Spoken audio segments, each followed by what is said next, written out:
Very good evening to all of you. Welcome to our channel Gyan topic academy banking. आप सभी को पता है कि हम SBI PU 2023 को टारगेट कर रहे हैं और आज हमारा प्रॉब्लम बेस्ड रेशियो प्रोपोर्शन का दूसरा लेक्चर है।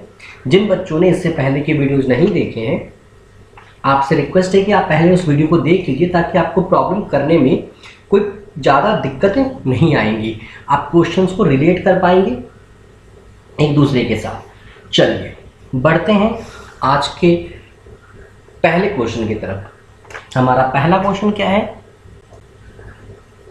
क्वेश्चन है आपका 3 numbers are in the ratio. पहले 2 नंबर का जो रेशियो दिया है वो आपका 8:9 है, ठीक है ना। फर्स्ट नंबर मान लीजिए हम जैसे A B मान लेते हैं, तो पहले 2 नंबर का रेशियो मुझे कितना पता है? 8:9 पता है। और दूसरे और तीसरे मतलब कि B:C का रेशियो कितना पता है हमें? 3:4 पता है, ठीक है। ये तो डाटा हमें उन्होंने दे दिया।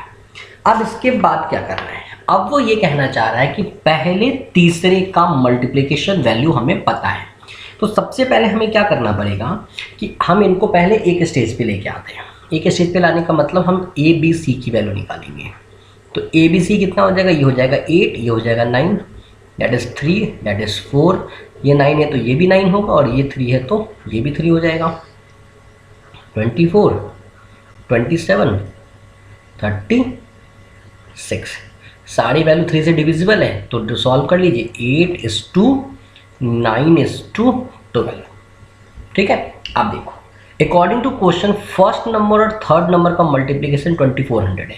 तो हम ये कह सकते हैं कि भाई मेरे 8 यूनिट इंटू 12 यूनिट का मल्टीप्लिकेशन वैल्यू 2400 है, ठीक है। तो ये कितना हो जाएगा? 96 unit square is equal to 2400, यानी U square is equal to 2400 upon में 96। ये 24 से कट होगा 100 टाइम्स में, ये 24 से कट होगा 4 टाइम्स में, ये कट हो जाएगा 25 टाइम्स में। यानी यहाँ से U की वैल्यू कितनी आई? 5, ठीक है। और मिडिल वैल्यू कौन है आपका? 9 U की वैल्यू कितनी हो जाएगी? 45। 9 की वैल्यू कितनी हो जाएगी, मतलब सेकंड जो टर्म है उसकी वैल्यू कितनी हो जाएगी? 45। चलिए बढ़ते हैं अगले क्वेश्चन की तरफ। अगला क्वेश्चन है कि इन ए स्कूल हैविंग रोल स्ट्रेंथ 286, किसी स्कूल में 286 बच्चे की इनरोलमेंट हुई है, जिसमें से number of boys to number of girls कितना है? 8:5 है। बॉयज़ टू गर्ल्स कितना है? 8:5 है। अब ध्यान रखिएगा, मैंने आपको कहा था कि अगर परसेंटेज में डाटा चेंज होता है तो आप डायरेक्ट सॉल्व कर सकते हैं, लेकिन क्योंकि यहाँ पे डाटा नंबर्स में ऐड हुआ है तो आपको ब्रेक करना पड़ेगा। यानी कि बॉयज़ की वैल्यू कितना है? 8x है और गर्ल्स कितना है? 5x है, ठीक है। अब क्वेश्चन ये कहता है कि अगर उसमें 22 लड़कियों को ऐड कर दिया जाए तो नया रेशियो क्या होगा। तो पहले मुझे ये जानना पड़ेगा कि बॉयज़ कितना है और गर्ल्स कितना है। तो हम ये कह सकते हैं कि 8x प्लस 5x, टोटल बचा कितना था? 286, यानी कि 13x इज इक्वल टू 286। तो x की वैल्यू कितनी हो जाएगी? 13×26, 13×26 मतलब 22। यानी हम कह सकते हैं बॉयज़ कितना है हमारे पास? बॉयज़ हैं हमारे पास 176 और गर्ल्स कितना है हमारे पास? 110। अब न्यू सिचुएशन में आए। नाउ बॉय अभी भी आपका 176 होगा, लेकिन गर्ल्स कितनी हो जाएगी? गर्ल्स आपकी हो जाएगी 132। गर्ल्स कितनी हो जाएगी आपकी? 132। अब मुझे इन दोनों का रेशियो निकालना है। तो 176 रेशियो 132 अगर हम सॉल्व करेंगे तो ये हो जाएगा 19, 25, 44, ठीक है। और इसको सॉल्व करेंगे तो ये हो जाएगा आपका 33, ठीक है। चलो भैया, हो गया वो आपका काम। ये 4 और ये 3, तो आपका आंसर कितना होगा? 4:3। ध्यान रखिएगा, मैंने इसको 25 से डिवाइड किया है, इन दोनों टर्म को 25 से डिवाइड किया था, तो वी गॉट 44 एंड 33। सॉरी, गलत बोल दिया, 25 से नहीं, 4 से डिवाइड किया था, 4 से डिवाइड किया था, 4 से, ठीक है। चलिए अगले क्वेश्चन पे चलते हैं।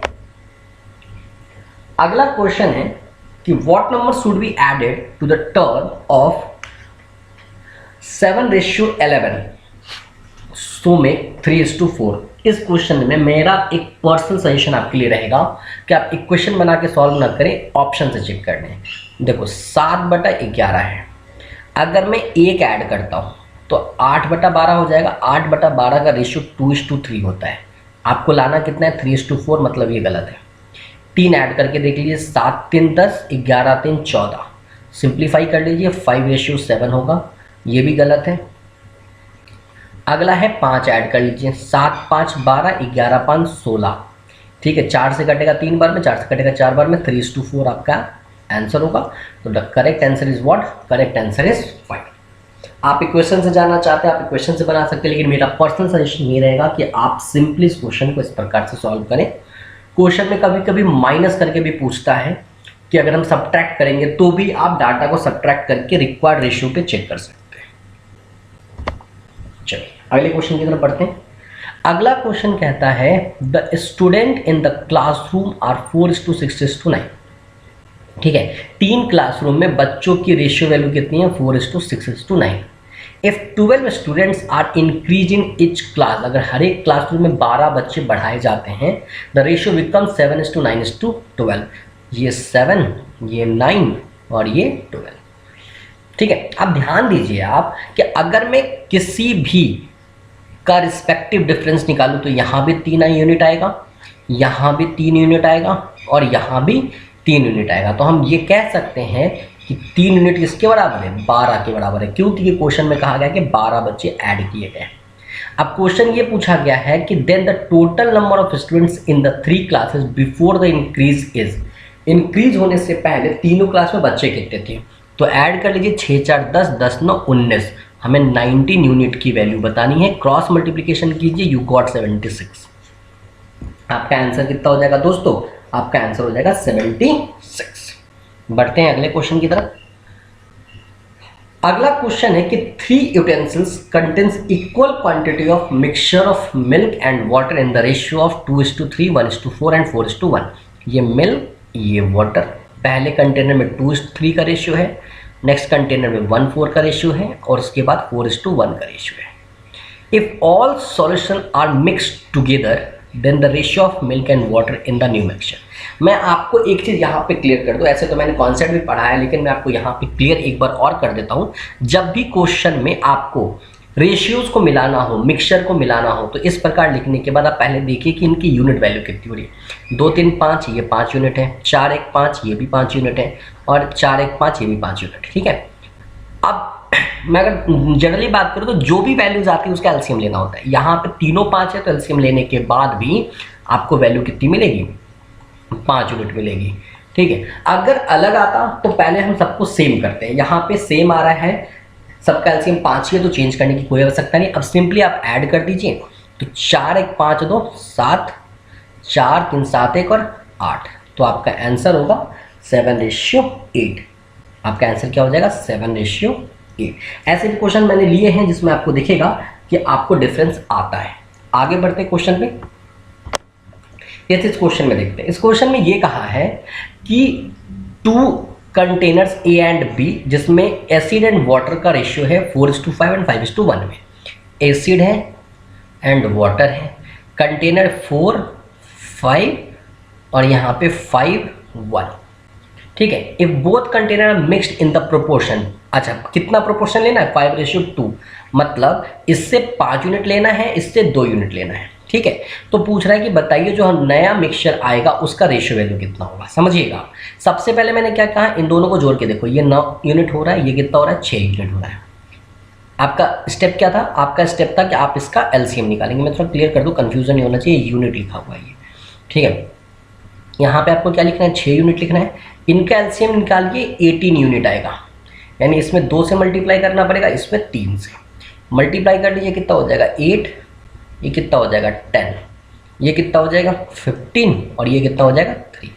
अब दोनों को जोड़ के देखो 18 ही आ रहा है, इसको भी जोड़ोगे 18 आएगा, इसको भी जोड़ोगे तो 18 आएगा। अब अकॉर्डिंग टू क्वेश्चन 5:2 के डाटा में लेना है, मतलब इस वाले में 5 से मल्टीप्लाई करो वापस से, क्योंकि इसका 5 पार्ट लेना है और इसका 2 पार्ट लेना है। इसका पार्ट 5 लेना, 5 पार्ट लेना है, मतलब 8 5 40, 10 25 50, इसका 2 पार्ट लेना है, 15 दूनी 30, 3 दूनी 6, ऐड कर लो आप सिंपल, 70, 56। 14 के टेबल में 5 बार में, 14 के टेबल में 4 बार में, 5:4 आपका आंसर हुआ। मैं वापस से एक बार चीज़ों को रिकैप कर देता हूँ। क्वेश्चन के अकॉर्डिंग 2 कंटेनर था जिसमें 4:5 में और 5:1 में एसिड वाटर रखा हुआ था। हमने 4:5 पहला कंटेनर लिया और दूसरा 5:1 लिया। सेकेंड स्टेप होता है इनकी काउंट करना। यहाँ 9 यूनिट था, यहाँ 6 यूनिट था। Then we take their LCM. LCM कितना मुझे मिला? 18 मिला। 18 एलसीएम हुआ तो इसको 18 बनाने के लिए हमने 2 से मल्टीप्लाई कर, तो देन वी कम्स 8 एंड 10। इसको 18 बनाने के लिए 3 से मल्टीप्लाई कर, दैट विल बिकम्स 15 एंड 3। अब हमें क्वेश्चन के अकॉर्डिंग क्या कहा गया, अगर क्वेश्चन ये कहता है कि आप बता दो, अगर मैं पूरा मिक्स कर रहा हूँ तो सिंपली ऐड कर देते, लेकिन क्वेश्चन का कहा इसका 5 पार्ट, तो उस वैल्यू में अगेन हमने 5 से मल्टीप्लाई किया। इसका 2 पार्ट, तो इस वैल्यू में अगेन हमने 2 से मल्टीप्लाई किया और उसके बाद क्या कर दिया, ऐड कर दिया।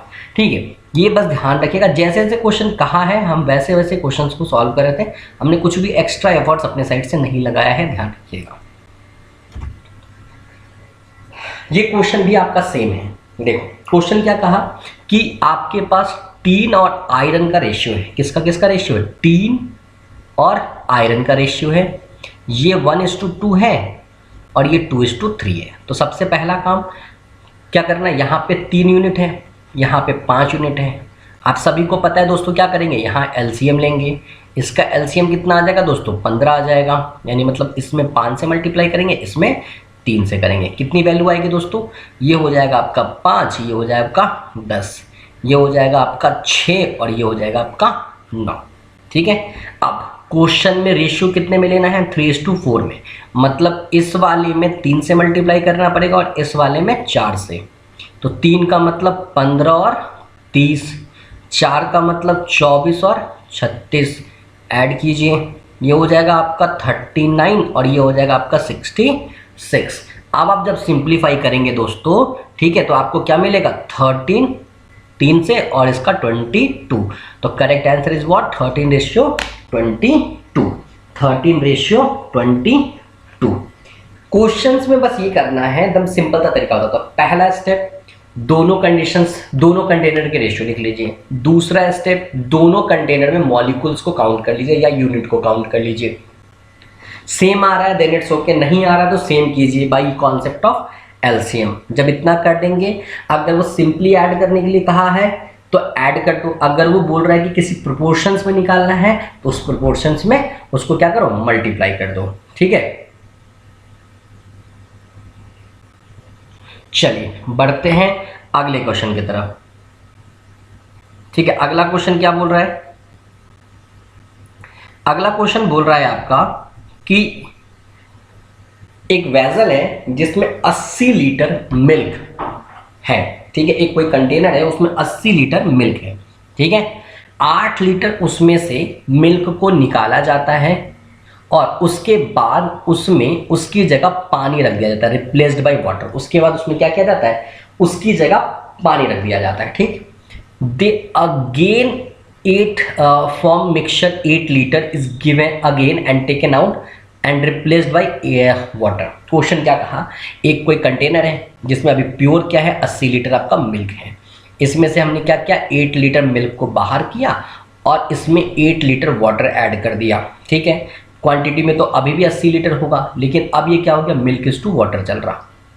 ठीक है, अगेन आप इसमें से 8 लीटर क्या निकालोगे, मिक्सचर निकालोगे। क्या निकालोगे, मिक्सचर निकालोगे और आप इसमें 8 लीटर क्या करोगे, वाटर ऐड करोगे। तो क्वेश्चन पूछ रहा है कि बताइए रिजल्टेंट जो अब इस कंटेनर में मिल्क बचा होगा, मिल्क कितना बचा है हमारे पास। ठीक है, मिल्क कितना बचा है। ठीक है, तो दोस्तों मैं आपको इसके लिए बहुत ही सिंपल सा कॉन्सेप्ट बताता हूँ, क्या करना है वो समझिए। आपको क्या करना है कि जो भी आपका कंटेनर का कैपेसिटी है, पहले आप उसको लिखिए, दैट इज 80 मल्टीप्लाई बाय जितना लीटर रिमूव किया जा रहा है, जितना लीटर रिमूव किया जा रहा है। ठीक है, जितना लीटर भी क्या किया जा रहा है, रिमूव किया जा रहा है, और जितना कंटेनर कैपेसिटी था दोनों का डिफरेंस निकालिए, that is what, that is 70 sorry, wait. हाँ, मैं क्या कह रहा था, आपको क्या करना है, जितना लीटर आपको यहाँ से रिड्यूस कराया जा रहा था, ठीक है, जितना लीटर आपको क्या कराया जा रहा था, रिड्यूस कराया था, मैं सही बोल रहा था, ठीक है, सही बोल रहा था। इन दोनों का जितना लीटर आप यहाँ से क्या कर रहे हैं, हटा रहे हैं, बोल सकते हैं विड्रॉ कर रहे हैं, उन दोनों का डिफरेंस मल्टीप्लाई कीजिए। सुनिएगा मेरी बात को, सबसे पहले क्या करना है, जो भी कंटेनर की कैपेसिटी आप वो लिखिए, मल्टीप्लाई किससे कीजिएगा, जो आपके कंटेनर की कैपेसिटी है माइनस कीजिएगा जितना लीटर आपने विड्रॉ किया है अपॉन में कंटेनर की कैपेसिटी से, ठीक है, मल्टीप्लाई बाय। अगेन 8 लीटर निकाला है, अलग अलग क्वेश्चन में अलग अलग लीटर से भी निकाल सकता है, यहाँ पे दोनों बार 8 लीटर निकाला है। फिर अगेन 80 में से 8 माइनस कीजिए, 72 अपॉन में 80 कर दीजिए। मैं एक बार वापस से सारी चीज़ें रिकैप कर देता हूँ ताकि कोई कंफ्यूजन ना हो। सबसे पहले क्या करना है, जो आपका कंटेनर का कैपेसिटी है आप उसको लिखिए, मल्टीप्लाई बाय जो कंटेनर की कैपेसिटी है और जितना लीटर रिमूव किया गया है उन दोनों का डिफरेंस से मल्टीप्लाई कीजिए, और अपॉन में अगेन कंटेनर की कैपेसिटी। पहला बार 8 लीटर विड्रॉ हुआ था, अगेन 8 लीटर विड्रॉ किया क्योंकि उसने दोनों बार 8 लीटर विड्रॉ किया ना, ठीक है, अगेन 8 लीटर लिखा है, यहाँ भी 8 लीटर विड्रॉ, तो दोनों बार 8 लीटर है, तो अगेन 80 में से 8 लीटर विड्रॉ कीजिए, 72 अपॉन 80 कर दीजिए। अब जो यहाँ से सॉल्व होके बचेगा वो आपका बचेगा कितना वाटर हमारे पास बचा, सॉरी कितना मिल्क हमारे पास बचा है, क्योंकि हम मिल्क के ऊपर क्वेश्चन आ रहे हैं, तो कितना मिल्क हमारे पास बचा है। तो ये 80 से ये 80 कैंसिल आउट हो जाएगा, ये हो जाएगा आपका 10, ये हो जाएगा आपका 9, मल्टीप्लाई कर लीजिए, 9 दूनी 18, आप में 63 64 अपॉन में 10, that is 64.8 litre, that is your answer, 64.8 litre. एक बात ध्यान रखिएगा, क्वेश्चन को हमने किसके बेसिस पे बनाया था, एक्चुअल कंटेनर के बेसिस पे बनाया था। और जो यहाँ पे आप विड्रॉ कर रहे हैं, देखो अगर हम मिल्क को विड्रॉ कर रहे होते हैं, ठीक है, ठीक है, मिल्क को विड्रॉ करें तो क्वेश्चन मिल्क पे बना है, और अगर हम वाटर को विड्रॉ कर रहे होते हैं तो क्वेश्चन क्या पे बनता, वाटर पे बनता, जो बच रहा होता वो वाटर बचता। फिर से क्लियर कर रहा हूं, आगे समझना। क्वेश्चन में क्या था, क्वेश्चन में आपका मिल्क था, रिड्यूस क्या किया मिल्क, और ऐड क्या कर रहे हो वाटर। तो स्टार्ट किससे हुआ था, मिल्क से, तो आप जो निकालोगे वो मिल्क निकलेगा। सपोज करो कि मैं बोलता कंटेनर में सिर्फ मेरे पास वाटर, मैं वाटर निकाल के मिल्क ऐड कर रहा हूँ, ठीक है, वाटर निकाल के मैं क्या ऐड कर रहा हूँ, मिल्क ऐड कर रहा हूँ, तो लास्ट में जो रिजल्टेंट वैल्यू मिलेगा वो किसका मिलेगा, वाटर का मिलेगा। ये बात ध्यान रखिएगा, वो छोटी सी चीज़ है, कन्फ्यूजन हो जाता है इससे, ठीक है। चलिए अगले क्वेश्चन की तरफ बढ़ते हैं। सेम क्वेश्चन है, 60 लीटर का जार है, 12 लीटर विड्रॉ किया जा रहा है, इज टेकन आउट। देख लीजिए कितनी बार हो रहा है, एक बार हुआ, अगेन 2 बार हुआ, बस 2 ही बार हुआ है, तो 12 लीटर रिमूव किया गया। तो भाई 60 लीटर इंटू 12 माइनस कर लीजिए, 48 अपॉन 60 मल्टीप्लाई बाय 48 अपॉन 60, ये 48 हुआ, गलती से 68 लिखा गया है, 48 इंटू 60, तो ये 60 से 60 कट, ये हो जाएगा 10, ये हो जाएगा 8, मल्टीप्लाई कर लीजिए, 88 64, 6 832 से 38, मतलब कि 38.4 लीटर आपका मिल्क बचा। क्वेश्चन पूछा क्या, वो देखिए, क्वेश्चन ये पूछ रहा है the ratio of milk and water, milk and water. तो सोचो 60 लीटर आपका क्या था, प्योर मिल्क था उस समय, अब उसमें से हम बता रहे कि 38.4 लीटर क्या बचा, मिल्क बचा। तो भैया ये क्या बचा आपका, मिल्क बचा, तो इसमें आपका वाटर कितना बचा होगा, तो वाटर इसमें से माइनस कर लीजिए, 0.6, 9 मतलब 1, और ये 5 मतलब 21.6 लीटर। रेशियो निकाल लीजिए भैया, तो 38.4 अपॉन 21.6, डेसिमल से हट के 10, इसका डेसिमल हट के 10, तो 10 से 10 तो कैंसिल हो गया होगा, 4 से कट कर लो तो 9 चौको 36, 6 चौको 24, 4 से कट कर लो, 5 चौको 20, 4 चौको 16, इसको 4 से कट, नहीं 4 से तब नहीं कट होगा, इसको से काटा ना मैंने, 4 चौको 16, 5 चौको 21, ठीक है, और यहाँ पे 4 से किया तो 24, 2 38, ठीक है। अब इसको 2 से कर लो तो ये हो जाएगा 48, इसको 2 से कर लो तो ये हो जाएगा आपका 27, इसको 3 से कर लो तो हो जाएगा 16, इसको 3 से कर लो तो हो जाएगा 9, तो 16:9 आपका क्या आएगा आंसर आएगा। तो करेक्ट आंसर इज व्हाट 16:9। ठीक है, चलिए बढ़ते हैं अगले क्वेश्चन की तरफ।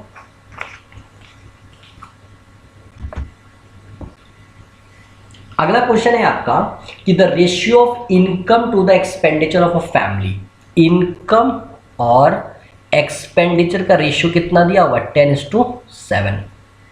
If the family expenses are 10,500, यानी कि 7 यूनिट की वैल्यू हमें पता है 10,500।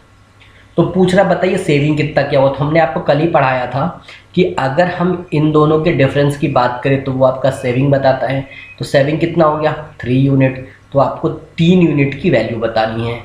तो क्रॉस मल्टीप्लिकेशन करेंगे अगर बच्चा आप, तो आपका आंसर आएगा 4500। एक्स की वैल्यू हो जाएगी 10500 मल्टीप्लाई बाई 3 अपॉन में 7, ये 15 बार में घटेगा 1500, मतलब आपका आंसर होगा 4500। The correct answer is what, the correct answer is 4500। चलिए बढ़ते हैं अगले क्वेश्चन की तरफ। अगला क्वेश्चन है कि A B C are in the ratio, the income of ABC, the income of ABC are in the ratio of 7:9:12। देखिए हम इस चीज़ को ऐसे लिख सकते हैं कि A है, B है, C है, इनके इनकम का रेशियो दिया हुआ है 7, 9 और 12, और उनके एक्सपेंस का रेशियो दिया हुआ है 8, 9 और 15। ठीक, अब क्वेश्चन कहता है कि A जो सेव किया है वो 1/4 ऑफ हिज इनकम किया है। ठीक है, तो अपने इनकम का 1/4 किया है। ठीक है, बस ए के केस में दिया। तो पूछ जा रहा है कि सेविंग का रेशियो बताइए। तो दोस्तों अगर आप सभी को पता है कि ये अलग अलग रेशियोज हैं, तो अगर मैं एक सेविंग का वैल्यू निकालूं सबके लिए, तो इसका सेविंग कितना होगा, इसका सेविंग होगा 7x माइनस 8y। इसको हमने चेंज किया है तो x के वेरिएबल में ब्रेक किया, इसको हमने y के वेरिएबल में किया है। और आपको पता है सेविंग इन दोनों का डिफरेंस होता है। इसको ब्रेक करोगे तो कितना हो जाएगा 9x माइनस 9y, और इसको ब्रेक करोगे तो कितना हो जाएगा 12x minus 15y। According to question कि 7x माइनस 8y, ठीक है, इज इक्वल टू कितना, अपने इनकम का 4 पार्ट, मतलब 7x अपॉन में 4। क्रॉस मल्टीप्लिकेशन कर लीजिए, ये हो जाएगा 28x minus 32y is equal to 7x। Shift इधर इस तरह शिफ्ट कर लीजिए, 21x is equal to 32y। और अगर मैं इसको फ्रैक्शन में लिखना चाहूँ तो x upon y is equal to 32 upon 21। यानी हम कह सकते हैं कि x को 32 रिप्रेजेंट कर रहा है और y को 21 रिप्रेजेंट कर रहा है। तो बस यहाँ पे आप रख के क्या निकाल लीजिए, इनके वैल्यूज निकाल लीजिए। ठीक है, तो यहाँ पे ज़्यादा सॉल्व करने की आपको आवश्यकता भी नहीं पड़ेगी। आप कैसे, मैं बता देता हूँ। एक ऑप्शन देख लीजिए, आपको एक ऑप्शन ही पूरा का पूरा आंसर सॉल्व करके दे देगा। देख लो, इन दोनों का जो वैल्यू निकलेगा वो कितना निकलेगा, 9x माइनस वाई निकलेगा। तो x माइनस वाई की वैल्यू कितनी आ रही है, 11 आ रही है। तो 9 इंटू 11 कितना होता है, 99 होता है। जिसका ऑप्शन बीच में 99 हो, एक ही है ना, तो आपका आंसर ये। अब बोलोगे कि सर नन, तो चेक कर लेना बाकी, मुझे पता है तो मैंने बता दिया है। बाकी अगर किसी को सेटिस्फैक्शन चाहिए तो आप चेक कर लो, कोई भी डिफर नहीं करेगा। ठीक है, चलिए आगे बढ़ते हैं अगले क्वेश्चन की तरफ। हाँ भाई, तो अगर इस क्वेश्चन को देखते के साथ आप लोगों को एक वर्ड याद आया होगा, IES, इंडियन इंजीनियरिंग सर्विस, जो कि कल डिस्कस हुई थी ये बात। ठीक है ना, पिछले क्लास में डिस्कस किया है हमने IES, इंडियन इंजीनियरिंग सर्विस। क्या है भैया, देखते हैं। क्वेश्चन ये है कि दो लोगों का इनकम का रेशियो 2:3 है और एक्सपेंस 5:9 है। तो हमने बोला था भाई सिंपल सा लिख लिया करो,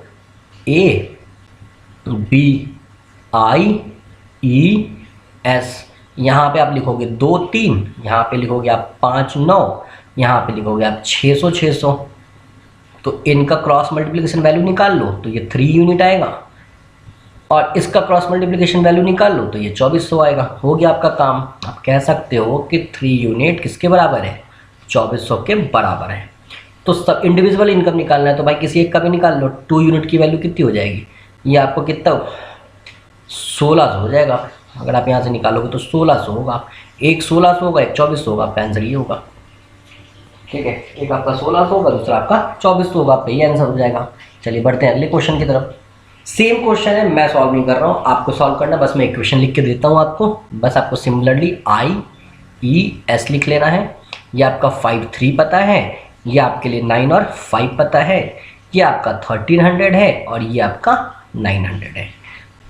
बस यहाँ पे इनके मल्टीप्लिकेशन का डिफरेंस लिखना है और यहाँ पे इनके मल्टीप्लिकेशन का आपको डिफरेंस लिखना है। ठीक है, इस क्वेश्चन का जवाब आपको मुझे कमेंट बॉक्स में बताना है कि इस क्वेश्चन का आंसर आखिर क्या होना चाहिए। ठीक है, चलिए बढ़ते हैं अगले क्वेश्चन की तरफ। अगला क्वेश्चन है आपका कि एक बॉक्स है जिसमें 280 कॉइन रखे गए। एक कंटेनर है जिसमें टोटल कितने कॉइन रखे गए हैं?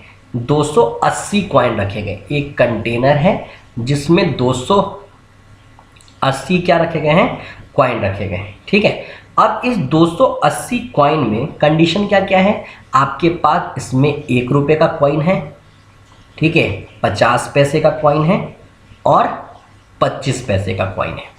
ठीक है, 1 रुपये का कॉइन है, 50 पैसे का कॉइन है और 25 पैसे का कॉइन है। ठीक है, यानी 3 टाइप के पास क्या है?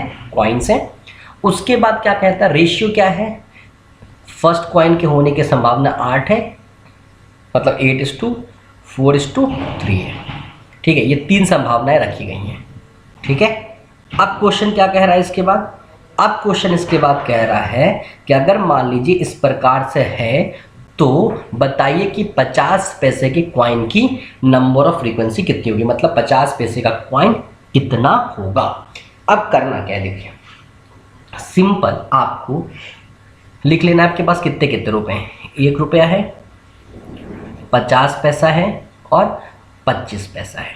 ठीक है, इसके अकॉर्डिंग आपको रेशियो कितना दिया है? 8, 4 और 3। अब मुझे ज़रा वैल्यू बताइए कि अगर 8 कॉइन 1 रुपये का होगा तो कितना रुपये हो जाएगा? 8 रुपया हो जाएगा। ठीक है, ठीक, 8 रुपया। ठीक है, इसकी वैल्यू दी गई, सॉरी वैल्यू यहाँ नहीं होगी, यहाँ होगी। हाँ, यहाँ पे तो नंबर है। ठीक है, 8 अगर इसकी वैल्यू है तो नंबर ऑफ कॉइन कितना होगा? 8 होगा। अगर इसकी वैल्यू 4 है, मतलब ये 4 रुपया है, तो कितने 50 पैसे के कॉइन होंगे? 8 होंगे। अगर ये 3 रुपया है तो कितने 25 पैसे के कॉइन होंगे? 12 होंगे। आपको पता होना चाहिए कि 1 रुपये में 4 25 पैसे का कॉइन होता है, तो 3 पैसे में कितने होंगे? 12 हो जाए, सॉरी 3 रुपये में कितने हो जाएंगे? 12 हो जाएंगे। अगर 1 रुपये में 2 50 पैसा होता है तो 4 रुपये में कितने हो जाएंगे? 8 हो जाएंगे। अब कुछ नहीं करना बरखुरदार, अब आपके समक्ष आपका ऑप्शन आ चुका है, आपके समक्ष आपका ऑप्शन आ गया। अब आप देख लीजिए, 12, 8, 20, 28, 28 यूनिट की वैल्यू 280 पता है। आपको 50 पैसे का बताना है तो 50 पैसे के लिए कितना यूज़ किया गया है? 8 यूनिट। 8 यूनिट का आंसर निकाल लीजिए, जो भी होगा आंसर होगा। और करेक्ट आंसर आपका क्या आना चाहिए? 80 आना चाहिए। करेक्ट आंसर क्या आना चाहिए आपका? 80 आना चाहिए। चलिए बढ़ते हैं अगले क्वेश्चन की तरफ। सेम क्वेश्चन है, इस बार सिर्फ अंतर ये है कि रुपया नहीं है, इस बार 50 पैसा है। ठीक है, 25 पैसा है, क्वार्टर पैसे को 25 पैसा कहते हैं, और 10 पैसा है। वैल्यूज रेशियो में कितना दिया हुआ है? 5, 3 और 1। चलिए नंबर ऑफ कॉइन पे आइए।